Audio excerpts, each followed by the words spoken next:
People deluded. I hope you all can hear me fine. Just before I go on the topic of the audio issues of late in regards to my channel, a lot of you don't have an issue, a lot of you some have got a problem. You're saying the volume's dropping or whatever. Not a clue what's going wrong. It's just one of the many pitfalls you get thrown in life. Obviously, I've ordered a new mic. If it comes and Amazon Prime do their job, I should have it in time for when Arsenal versus Liverpool, better yet Liverpool against Arsenal at Anfield. So we should see if that's the issue. If that's not the issue, then it's clearly an issue with my phone, to which I'll probably have to book an Apple appointment. That's probably going to take like 10 months, to be honest with you. But cracking on, yeah, it's Friday night now. I'm having a quiet night here. My friends are going out. I'm not really with it, not really on it today, because all I can think about is Liverpool versus Arsenal. It's been on our minds. And no doubt you've seen within the last hours or so, Mesut Ozil's not in the squad. And yes, many people are going to jump on Mesut Ozil's back and say, ironically, is it a back injury? Has he got a cold? Is it his annual Christmas sort of injury or whatever? Is he sick or whatnot? It's a regular theme. He's not in the side. Our side, both defensively, which isn't slightly relevant to this vid, but defensively, offensively, we're down to the bare bones. It's nice to see Mavropanos back in training, but we're really stretched. We know when you look at some of the top 6 rivals, in fact, probably all of them, probably all of them, some clubs I'm probably reaching, but they've got richer attacking options than us. Even when we have everybody fit, we know we need additions. So when we're and we've got injuries and stuff, we've lost Mkhitaryan. We need our creative players now. Mesut Ozil's not in the squad. And you would initially think he's kind of whimpered out of the game or whatnot. But personally, people, I think this is the latest line of what appears to be a bust-up between Unai Emery, and something is going to have to be done between the manager or Ozil. It's going to have to be the player or Mesut, or how can it be the player or Mesut? It's going to have to be Mesut, the player, or Unai Emery. And you'd like to think it would be Ozil or in general, because yes, Ozil signed a new deal last year, and I can't see anyone who's going to pay a decent fee for him because of the form and the whole thing with him, as much as I love him. Can't, even away from the fee, if you get a decent fee, I can't see anybody willing to pay the wages at the stage he's at in his career. Everybody knows the man's got ability, but for one word or not, or one reason or another, we're here saying the same thing. So I don't think he'll move. Unai Emery is obviously just taken over as Arsenal manager, so either player or manager shouldn't directly impact the other, but you'd like to think it's either or, because we can't persist with this. My personal opinion, I think he likes Mesut Ozil. I just don't think he fancies Mesut Ozil, because he did a good job back in Mesut. If you remember the backdrop of what happened to Mesut with obviously Germany failing at the World Cup and all of these things, and he came out and spoke the realness in regards to racism, prejudice that he's faced and things. Unai Emery, backed him and things like that. Initially started, if I remember rightly, started against City and Chelsea at the start of the season. But for me, I don't think I think there's many things Unai Emery needs to get right in it. And one thing I give him credit for, I think his man management clearly is good, but it could be better. He ain't got time to be caring individually about cases. I feel even though he doesn't know his best side, he needs to kind of figure that out. And I do like how he's not really attached to any player. He's got too much of a job on to really make it the Mesut Ozil show and directly think about him. But at the same time, I don't think he understands Mesut.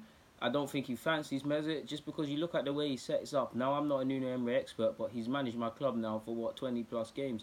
What I've taken away from him, it seems to be that he favours stability throughout the whole team, and then it seems to be a case of individual players make the brilliant moments happen, in the sense of Wenger. There was a structure, obviously, but midfield and attackers would consistently contribute. A lot of that stayed the same with Unai Emery. I'm not saying we haven't scored some nice counter-attacking and pretty moved goals, but it just feels to me, rather than everybody be involved in everything, it's more of it's a 3 mini teams within a team sort of thing. Yes, the fullbacks contribute and provide our width, but it's more we get our defence sorted, we get the play going from the back for the keeper, and there's 2 centre halves, and the rest of the back 3, 4, 5, whatever you look at it.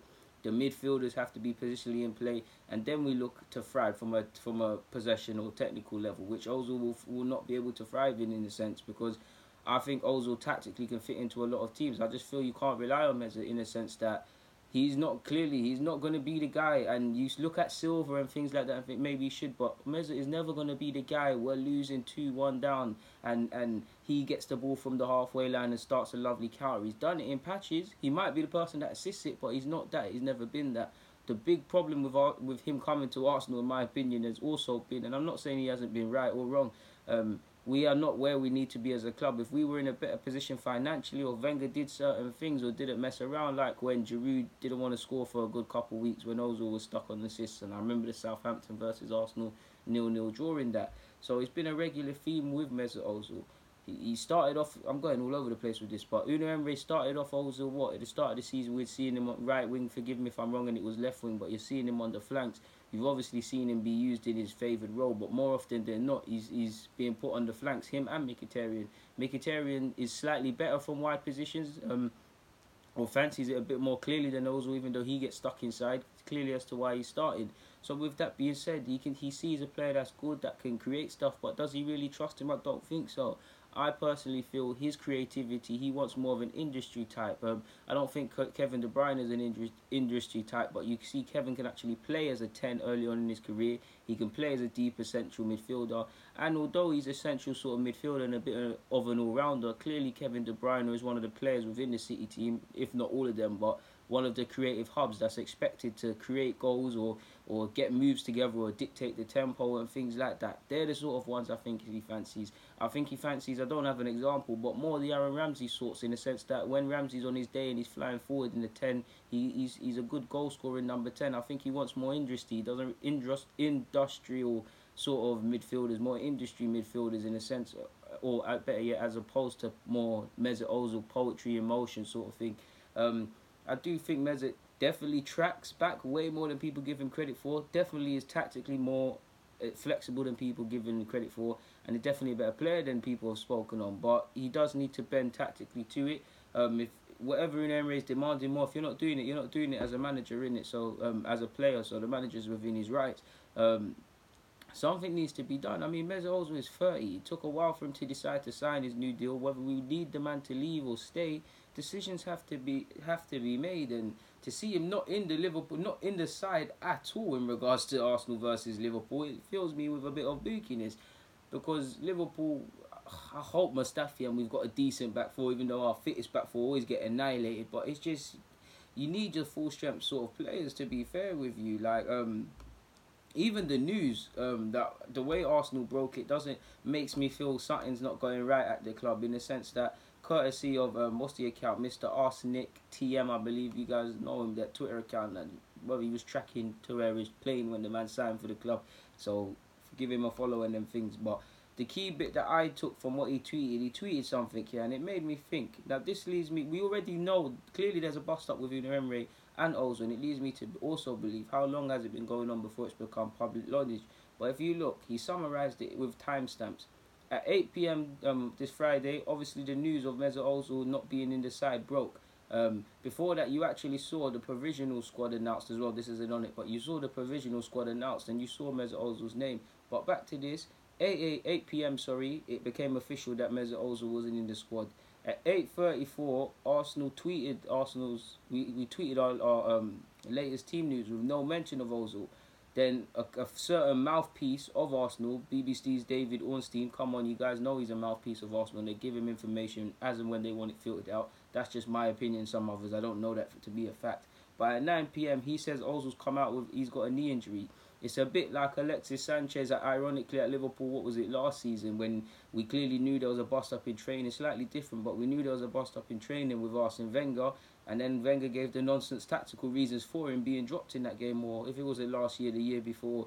And a couple of times with Mesut Ozil, not even just Mesut Ozil, a couple of times with players in general. Jose Mourinho, I know United fans are happy that the man's left, but Paul Pogba and Paul Pogba, Martial, Alexis Sanchez, even Luke Shaw, they'll tell you there's been probably legit reasons for them being out the side, and these sort of, he's cold, he's got an injury, he's this and that.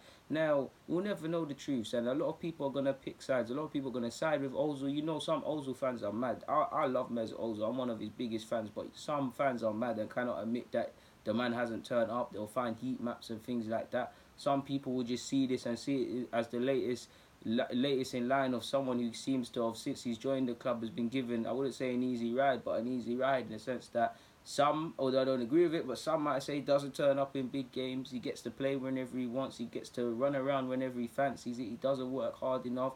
Wenger was seen as a soft touch. So people will speak in extremes in regards to this. People will pick sides. Nobody's going to speak through the middle. But as someone that loves my club and wants to see us, I don't think we're getting 3 points or anything near that against Liverpool. But in a small hope, I want to see our best players available, and whether they're in form or not, you just want them to be available in some capacity.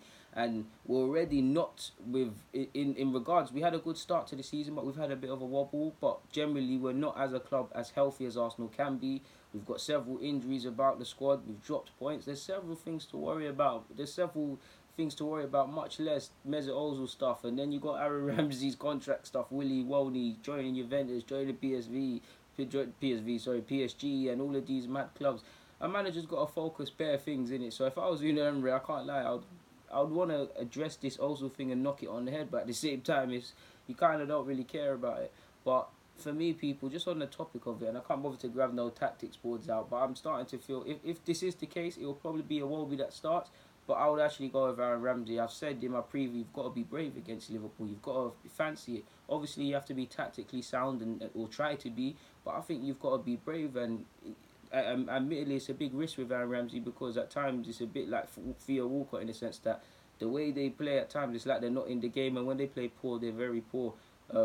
So he could desert our midfield, but I think we need his runs forward. We need his runs. Liverpool, you saw the reason they scored against us last year was because they made runs from midfield with Mane and a late run with Milner.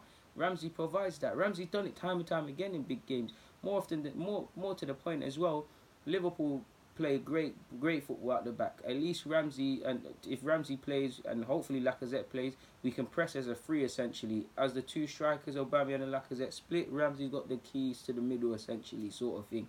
Ramsey would be my pick. If Iwobi plays, of course it's going to be different. He'll probably line up on the flanks. So we'll see what happens. Iwobi needs to put in a big game for me.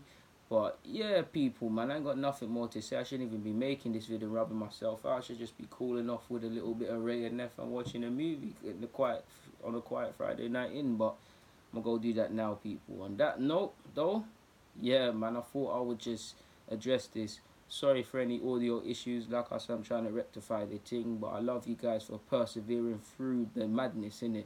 Like I said, apologies. I know how jarring it can be, but yeah, people, enjoy your night, evening. Some of you watch me in Australia, so God knows what time zone you're in. You're probably New Year's Day now, to be fair with you. But however you're watching this, whenever you're watching this, stay safe. Thank you for watching. Hit the like button for me. I know you lot need to subscribe and want to subscribe, so don't do it to yourself. Hit that subscribe, share up the vid, help a brother out. On that note, though, people, DG.